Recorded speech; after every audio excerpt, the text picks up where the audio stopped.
សូមជម្រាបសួរនិងសូមស្វាគមន៍បងប្អូនទាំងអស់មកក្នុងថ្ងៃទី3នៃការតបអាហារនៅក្នុងខែមីនាពីម៉ោង6ព្រឹកដល់ម៉ោង6ល្ងាចនៅថ្ងៃនេះសូមយើងសញ្ជឹងគិតពីសេចក្តីមេត្តាករុណាដែលព្រះជាម្ចាស់បានមានមកដល់គ្រប់ទាំងមនុស្សទាំងអស់ទោះជាអ្នកជឿឬអ្នកមិនជឿសេចក្តីមេត្តាករុណារបស់ព្រះអង្គដ៏ធំធេងសេចក្តីមេត្តាករុណារបស់ព្រះអង្គគឺធំធេងហើយមិនដែលផុតឡើយ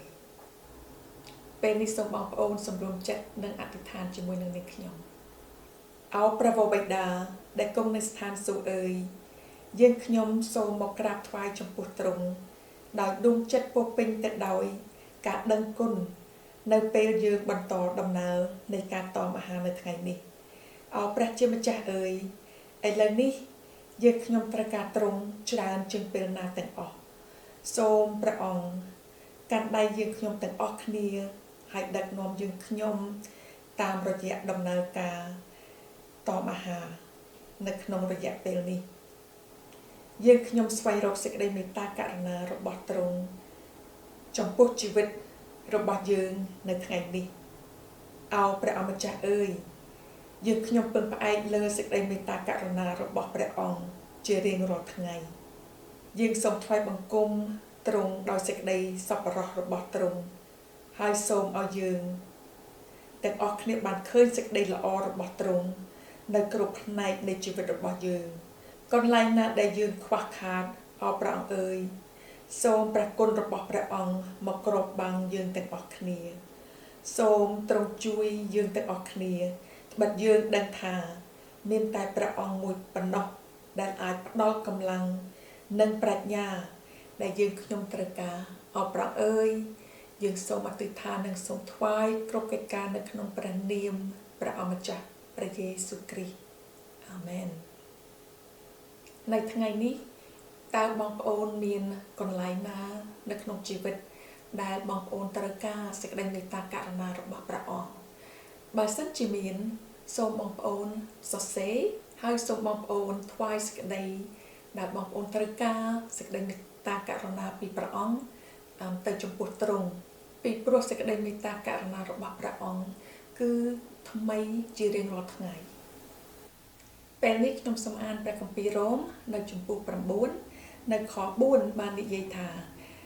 គឺជាសាសអ៊ីស្រាអែលដែលគេមានការចិញ្ចឹមជាកូនព្រះនិងសេរីល្អសេចក្តីសញ្ញាការប្រទានក្រឹតវិន័យរបៀបថ្វាយបង្គំនិងសេចក្តីសន្យាជារបស់ផងខ្លួនព្រមទាំងពួកអាយកោផងដល់អ្នកណាដែលអញមេត្តាករុណាក៏នឹងមានសេចក្តីក្ដួលអាណិតដល់អ្នកណាដែលអញក្ដួលអាណិតខ16ដូច្នេះមិនសម្រេចនឹងអ្នកណាដែលចង់បានឬនឹងអ្នកណាដែលខំរត់តាមនោះទេគឺស្រេចនឹងព្រះដែលមានសេចក្តីមេត្តាករុណាវិញត្បិតមានបទគម្ពីរសម្ដែងដល់ផារ៉ោនថាអញបានតាំងឯងឡើងសម្រាប់ការនេះឯងគឺដើម្បីសម្ដែងឫទ្ធិបារមីអញក្នុងខ្លួនឯងប្រយោជន៍ឲ្យគេប្រកាសប្រាប់ពីឈ្មោះអញទូទៅពេញលើផែនដីខ18ដូច្នេះទ្រង់តែងផ្សាយមេត្តាករុណាដល់អ្នកណាតាមព្រះハរតីហើយទ្រង់ធ្វើឲ្យអ្នកណារឹងទទឹងក៏តាមព្រះハរតីដែរនៅខទី25ខ្ញុំសូមអានដោយមានសេចក្តីចែងទុកក្នុងគម្ពីរហូសេសម្ដែងមកថាអញនឹងហៅសាសនោះដែលមិនមែនជារាជអញថាជារាជអញវិញហើយអ្នកនោះដែលមិនមែនជាស្ងួនភ្ងាថាជាស្ងួនភ្ងាវិញបងប្អូនអើយប្រជាជនអ៊ីស្រាអែលគឺជារាជរបស់ទ្រង់ដែលទ្រង់បានរើសតាំងហើយក្រៅពីប្រជាជនអ៊ីស្រាអែលនោះគេហៅថាសាសដតីដូចជាយើងដែរយើងជាសាសខ្មែរដោយសារតែសេចក្តីមេត្តាករុណារបស់ទ្រង់នេះហើយបានជាទ្រង់